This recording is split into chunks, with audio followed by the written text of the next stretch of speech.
তুই তো অবৈধ নেতার অবৈধ কর্মী, তোর কোনো পাওয়ার নেই বাংলাদেশে কথা বলা। কথা বললি জিপ টেনে কুকুরি দিয়ে খাওয়ানো হবে, ফাজলামি করা শেষ, আর কোনো ফাজলামি করতে দেওয়া হবে না। এত কষ্টের মোকাবেলা করেও মালিক আমাকে এখনো বাঁচিয়ে রেখেছে, সুতরাং তখন কাউরে ভয় পাইনি, এখন ভয় পাওয়ার প্রশ্নই ওঠে না, প্রশ্নই ওঠে না, প্রশ্নই ওঠে না। কথা ঠিক? চলবে চলবে চলবে মাশাআল্লাহ। পরপর খেলা হবে, খেলা তো আমি খেলতেছি, যত সময় যাবে তত খেলা জোর হবে ইনশাল্লাহ ইনশাল্লাহ ইনশাল্লাহ। 15 দিনের ওষুধ দিয়ে আসছি ভাই, 15 দিন। একদিনই একই সঙ্গে যদি সব ওষুধ খান তাহলে বুড়ি বাস্টই মরে যাওয়ার সম্ভাবনা আছে। এই জন্য মাঝে মাঝে কোরআন বলি, মাঝে মাঝে হাদিস বলি, মাঝে মাঝে ওষুধ দেই, তাহলে সবটাই ঠিক হবে। কথা বলেন ঠিক না বে ঠিক?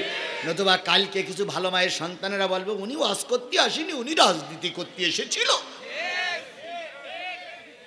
তুই কোনটা ওয়াজ আর কোনটা তফসির আর কোনটা রাজনীতি তুই কি বুঝিস? এই তুই কি বুঝিস? তুই তো আমলিগির লোক, তুই তো চুরি করে এমপি বানাইছিস। কথা বলেন ঠিক না বে ঠিক? তুই তো অবৈধ নেতার অবৈধ কর্মী, তোর কোনো পাওয়ার নেই বাংলাদেশে কথা বলা। কথা বললি জিপ টেনে কুকুরি দিয়ে খাওয়ানো হবে, ফাজলামি করা শেষ, আর কোনো ফাজলামি করতে দেওয়া হবে না। ভারত এখন লম্বা লম্বা কথা বলছে, ভারতের কোন শক্তি ছিল না লম্বা লম্বা কথা বলে। এই শেখ হাসিনার জন্য, এই শেখ হাসিনার জন্য, এই শেখ হাসিনার জন্য ভারত এখন লম্বা লম্বা কথা বলে। কথা বলেন কথা বলেন কথা বলেন। ভারত কি বিপদে পড়িছে, শেখ হাসিনা ক্ষমতাতে চলে যাইয়ে মনে মোদি মনে করতেছে আমার বাপ মা সব হারা হয়ে গেছে। এত পাগল হয়ে যাও কেন? এতদিন তোমার স্ত্রী এই দেশে ছিল, এখন তোমার দেশে পাঠাই দিয়েছি, এখন পাপাক পাক মুখ করতে এখন ওই নিয়ে থাকো। গাই গরু চলে গেছে, বাছুর গুলো রেখে গেছে। কথা বলেন ঠিক না বে ঠিক? একবারও হিসেব করলো না তোমার মা, একবারও হিসেব করলো না ওই শেখের বেটি যে আমি চলে যাচ্ছি আমার নেতা কর্মীদের কি হবে। একবারও হিসেব করলো না, তোমাদের রাস্তায় ফেলাই চলে গেল, আর তুমি এখন বাকবাকুম বাকবাকুম বাকবাকুম করতেছ, জিপ টেনে সিঁড়ি ফেলবে একদম। ফাজলামি যা করেছে ওই পর্যন্ত, আর কোনো ফাজলামি করতে দেওয়া হবে না। কথা বলেন ঠিক না বে ঠিক? আর ভারত এখন কি কায়দায় বলতেছে চট্টগ্রাম দখল করব, আসো আসো। আজকে ডক্টর মোহাম্মদ ইউনূস বলেছেন যে তৎকালীন পুলিশ বলেছিল স্যার এদের কাছে পারা যাবে না, কারণ একটা মারি গেলে 4টে দাঁড়ায়। তাই বলেছিলেন স্যার এদের কাছে পারা যাবে, একটা মারা গেলে কয়টা দাঁড়ায়? আর আজকে ইউনূস বলেছে সেই সময় একটা মারা গেলে 4টা দাঁড়িয়েছে, আর এখন যদি আমার দেশের একটা লোক ভারত মারো, একটার জায়গায় 40টা দাঁড়াবে। টিকতে পারবে না, টিকতে পারবে না, টিকতে পারবে না।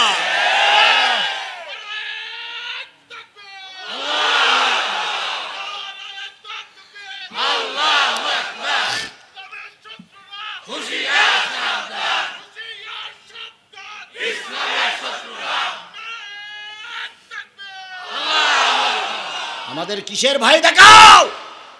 আল্লামা সাঈদী বলেছিলেন ভারত তোমার সোলজার অনেক বেশি, ভারত তোমার দেশের সীমানা অনেক বেশি, তোমার অনেক অস্ত্র আছে, কিন্তু একটা জিনিস জেনে রেখো, তোমার যা আছে তার চাইতে কোটি গুণ বেশি আমার ভিতরে আছে। তোমার আছে অস্ত্র, তোমার আছে মারণাস্ত্র, তোমার আছে ক্ষেপণাস্ত্র, তোমার আছে পারমাণবিক বোমা, আর আমার আছে বুক ভরা ঈমান। কথা বলেন কি বলেন? আমার আছে কি? বুক ভরা ঈমান। আর প্রতিটা জেলায় জেলায়, প্রতিটা থানায় থানায় আছে বাঁশের ঝাড়, বাঁশের লাঠি নিয়ে, খ ভাটার থেকে ইট ভাটার থেকে খ নিয়ে বুক ভরা ঈমান নিয়ে রাস্তায় নামবো, ভারত পালানোর জায়গা খুঁজে পাবা না।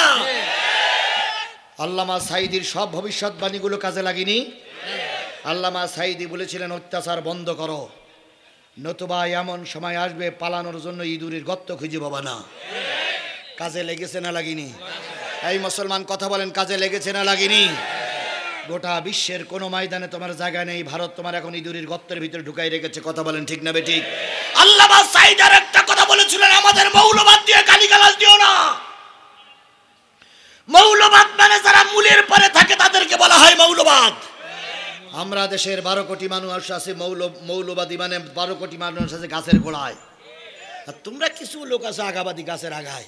বেশি বাড়াবাড়ি করবা না, গাছের গোড়া ধরে নাড়া দেব, মামুর বাড়ি দিল্লি যেয়ে পড়বা, কিয়ামতের আগে আর আসতে পারবে না। কথাটা ঠিক কিনা বলে?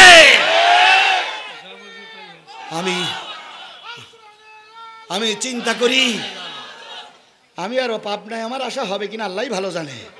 তবে আজকে যখন সুযোগ পাইছি তখন আমার জবান বন্ধ করতে পারিনি, আর এখন চারিপাশে আমার লোক আমার লোক আমার লোক, এখন জবান বন্ধ করার প্রশ্নই ওঠে না। আমার জীবনের একটা ছোট্ট কথা আমি প্রায় জায়গায় বলতেছি। এক মাহফিলে গেলাম, মাহফিলে যাওয়ার পরে কর্তৃপক্ষ টার্গেট নিল, হুজুরকে আজকে ধরবই। পুলিশ, আওয়ামী লীগ, যুবলীগ, পুলিশ লীগ, ছাত্রলীগ, পাইখানা লীগ, পেশাব লীগ, তাঁতি লীগ, নৌকা লীগ সব চারিপাশে ঘিরে ফেলেছে। এরপরে সভাপতি সেক্রেটারি যারা মঞ্চে ছিল তারাও ভয়তে চলে গেছে। আমি শুধু একার চারিপাশে ওরাই। শিবিরের সভাপতি, ওই থানার সভাপতি এসে বলতেছে, হুজুর আজকে আপনারে বাঁচানোর কোনো লাইন আমি খুঁজে পেলাম না, ধরা আপনার পড়তেই হবে।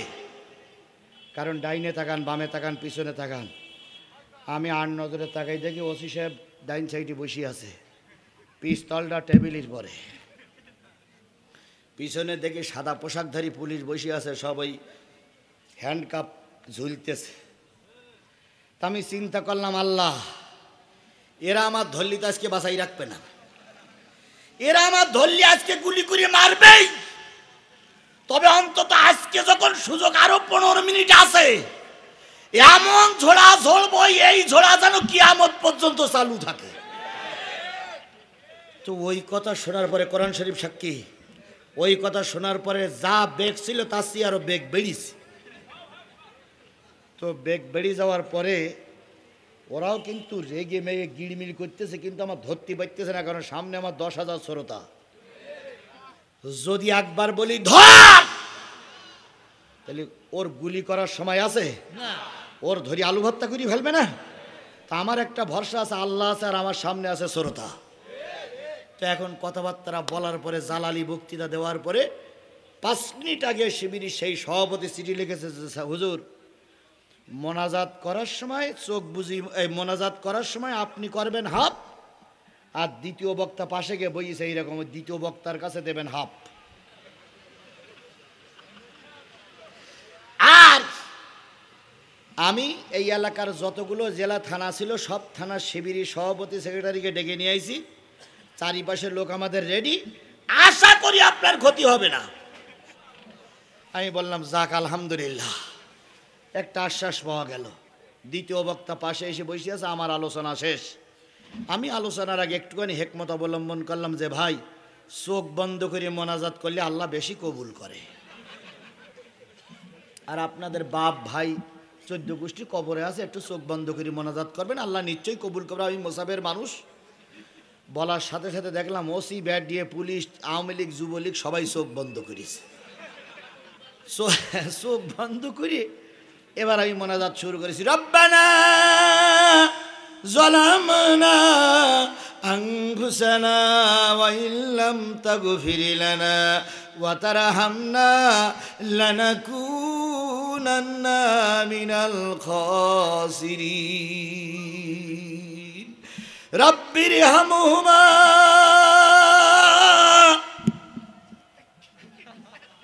দ্বিতীয় বক্তা টান দেশে কামা রব্বায়ানি সগীরা। একই আয়াতের মোনাজাত করতেছে দুইজন, আমি হাফ, দ্বিতীয় বক্তা হাফ। ওরা কিন্তু সব কি বন্ধ করেছে? চোখ বন্ধ করে আল্লাহুম্মা আমিন, আল্লাহুম্মা আমিন। শিবিরের সভাপতি বলেছে 15 মিনিট মোনাজাত করবেন, যতক্ষণ হুজুরির বাউন্ডারির বাইরে না আনে যাব ততক্ষণ মোনাজাত বন্ধ করবেন না। এখন দ্বিতীয় বক্তা 15 মিনিট ধরে মোনাজাত করেছে। মোনাজাত করে যাই না বলেছে ওয়াখিরু দাওয়ানা আনিল হামদুলিল্লাহি রাব্বিল আলামিন। ডাইন পাশের পুলিশ এক হাত, বাম পাশের পুলিশ এক হাত ধরে বলতেছে হুজুর কি ওয়াজ করলেন? আপনি কি ওয়াজ করতে আইছেন না সরকারের গালাইতে আইছেন? তো দ্বিতীয় বক্তা একটু সাহস নিয়ে বলছে কি বলতেছেন আপনি? কারে কি বলতেছেন আপনি? কারে কি বলেন? তো বলছে আপনি এতক্ষণ কি ওয়াজ করলেন? কয় ওয়াজ করলাম? আমি তো শুধু মোনাজাত করলাম। তো বলতেছে আপনি প্রধান বক্তা না? তাহলে দেখা তো শুন, দেখা তো এই যুবলীগের ছেলে মিলে বলো তো আমি কি সেই লোক? সে লোক তো কোথায় গেছে তার ঠিক নেই। এখন আমারও ধরি টাঙ্গানি করে, আমি তো দ্বিতীয় বক্তা আমার বাড়িতে এই গ্রামে। ছাত্রলীগ বলতে স্যার এ হুজুর সে হুজুর না। তো বলতে সে হুজুর গেল কোনে? তো ওসি সাহেব বলতেছে সে হুজুর গেল কেন? তো ওরা বলতে কোন দিক গেল আল্লাহই ভালো জানে। ওসি সাহেব ওখানে দাঁড়াই টেলিফোন করতেছে এসপি সাহেবের কাছে, স্যার গোটা জেলার পুলিশ যদি আপনি নিয়ে আসেন, অন্য জেলার পুলিশ যদি ভাড়াও করে নিয়ে আসেন, তাহলে এ হুজুরই ধরা যাবে না স্যার। এ হুজুর না, এটা জেন স্যার। তো এসপি সাহেব বলতেছে কিরকম জেন? কয় স্যার আমরা সবাই পাশে বসা, স্যার আমরা এক জায়গায় বসে, আমার হাতের সঙ্গে ওনার হাত লেগেছে স্যার, মোনাজাত একটা আমরা হাত তুলেছি, সেই পাকে কোথায় চলে গেছে স্যার কেউ দেখতে পেল না স্যার। এ মানুষ না স্যার, এ জেন, এরে ধরা সম্ভব না। আজকে তো জিনিসটা আমরা হেসে উড়াই দিলাম। 1 মিনিট চোখ বন্ধ করে দেখুন তো ওই দিনটা আমার জন্য কত ভয়াবহ দিন ছিল। ওই সময়টা আমার জন্য কত কষ্টের সময় ছিল, কথা বলেন ঠিক না বেঠিক? এত কষ্টের মোকাবেলা করেও মালিক আমাকে এখনো বাঁচিয়ে রেখেছে। সুতরাং তখন কাউরে ভয় পাইনি, এখন ভয় পাওয়ার প্রশ্নই ওঠে না, প্রশ্নই ওঠে না, প্রশ্নই ওঠে না।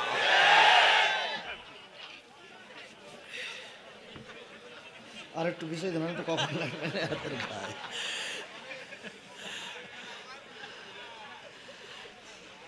কথা ঠিক চলবে, চলবে, চলবে।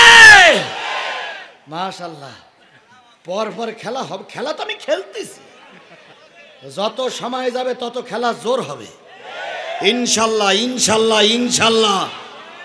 15 দিনের ওষুধ দিয়ে আসছি ভাই, 15 দিন। একদিনই একই সঙ্গে যদি সব ওষুধ খান তাহলে বুড়ি বাস্তই মরে যাওয়ার সম্ভাবনা আছে। এই জন্য মাঝে মাঝে কোরআন বলি, মাঝে মাঝে হাদিস বলি, মাঝে মাঝে ওষুধ দেই, তাহলে সবটাই ঠিক হবে। কথা বলেন ঠিক না বে ঠিক? নতুবা কালকে কিছু ভালো মায়ের সন্তানেরা বলবে উনি ওয়াজ করতে আসেনি, উনি রাজনীতি করতে এসেছিল। তুই কোনটা ওয়াজ আর কোনটা তফসির আর কোনটা রাজনীতি তুই কি বুঝিস? এই তুই কি বুঝিস? তুই তো আমলিগির লোক, তুই তো চুরি করে এমপি বানাইছিস। কথা বলেন ঠিক না বে ঠিক? তুই তো অবৈধ নেতার অবৈধ কর্মী, তোর কোনো পাওয়ার নেই বাংলাদেশে কথা বলার। কথা বললি জিপ টেনে কুকুরি দিয়ে খাওয়ানো হবে, ফাজলামি করা শেষ, আর কোনো ফাজলামি করতে দেওয়া হবে না। ভারত এখন লম্বা লম্বা কথা বলছে, ভারতের কোনো শক্তি ছিল না লম্বা লম্বা কথা বলে। এই শেখ হাসিনার জন্য, এই শেখ হাসিনার জন্য, এই শেখ হাসিনার জন্য ভারত এখন লম্বা লম্বা কথা বলে। কথা বলেন, কথা বলেন, কথা বলেন। ভারত কি বিপদে পড়িছে, শেখ হাসিনা ক্ষমতাতে চলে যাইয়ে মোদি মনে করতেছে আমার বাপ মা সব হারা হয়ে গেছে। এত পাগল হয়ে যাও কেন? এতদিন তোমার স্ত্রী এই দেশে ছিল, এখন তোমার দেশে পাঠাই দিচ্ছে, এখন পাপাক পাক মুখ করতে, এখন ওই নিয়ে থাকো। গাই গরু চলে গেছে, বাছুরগুলো রেখে গেছে। কথা বলেন ঠিক না বে ঠিক? একবারও হিসেব করলো না তোমার মা, একবারও হিসেব করলো না ওই শেখের বেটি যে আমি চলে যাচ্ছি আমার নেতা কর্মীদের কি হবে। একবারও হিসেব করলো না, তোমাদের রাস্তায় ফেলাই চলে গেল, আর তুমি এখন বাকবাকুম বাকবাকুম বাকবাকুম করতেছ, জিপ টেনে সিঁড়ি ফেলবে একদম। ফাজলামি যা করেছে ওই পর্যন্ত, আর কোনো ফাজলামি করতে দেওয়া হবে না। কথা বলেন ঠিক না বে ঠিক? আর ভারত এখন কি কায়দায় বলতেছে চট্টগ্রাম দখল করব, আসো আসো। আজকে ডক্টর মোহাম্মদ ইউনুস বলেছেন যে তৎকালীন পুলিশ বলেছিল স্যার এদের কাছে পারা যাবে না, কারণ একটা মারি গেলে 4টে দাঁড়ায়। তাই বলেছিলেন স্যার এদের কাছে পারা যাবে, একটা মারা গেলে কয়টা দাঁড়ায়? আর আজকে ইউনুস বলেছে সেই সময় একটা মারা গেলে 4টা দাঁড়িয়েছে, আর এখন যদি আমার দেশের একটা লোক ভারত মারো, একটা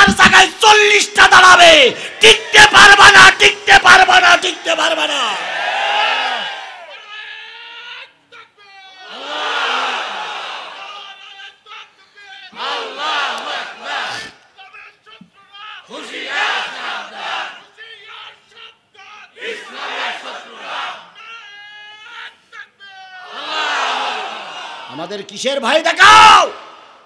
আল্লামা সাঈদী বলেছিলেন, ভারত তোমার সোলজার অনেক বেশি, ভারত তোমার দেশের সীমানা অনেক বেশি, তোমার অনেক অস্ত্র আছে, কিন্তু একটা জিনিস জেনে রেখো, তোমার যা আছে তার চাইতে কোটি গুণ বেশি আমার ভিতরে আছে।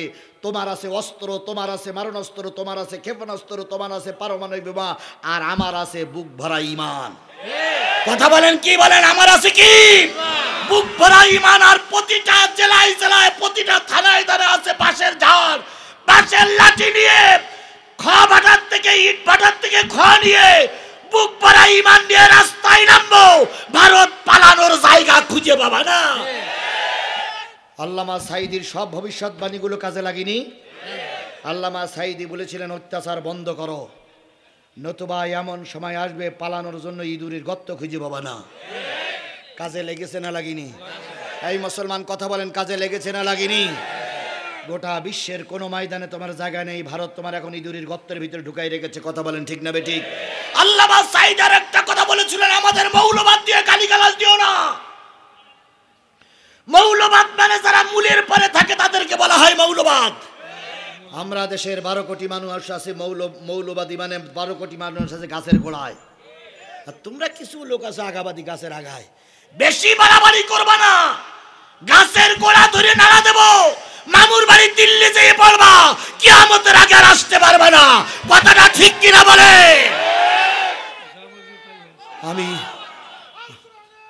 আমি চিন্তা করি, আমি আরো পাপ নাই, আমার আশা হবে কিনা আল্লাহই ভালো জানে। তবে আজকে যখন সুযোগ পাইছি